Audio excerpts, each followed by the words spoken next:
så her er Momo. Hej Momo.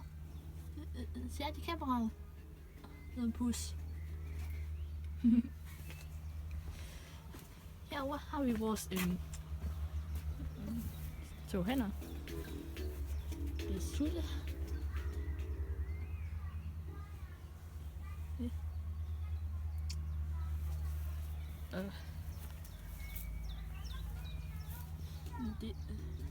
Det er så...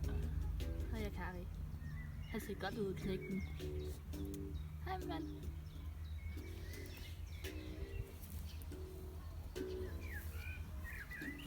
De ser rigtig glade ud. Ja, det er det samme. Og der skete så det. Sådan her for noget tid siden. Der var det der, hvor Momo og Sutte ude i fonden. Og Momo, hun er lidt udbrydningsdronning, ja. Så hun kom. Nu skal jeg vise dig, hvordan hun gjorde.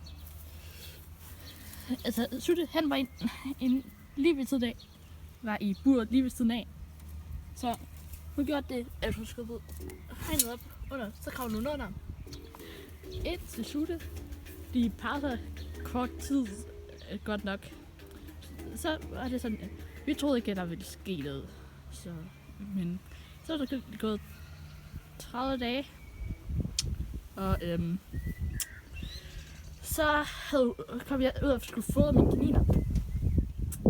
Og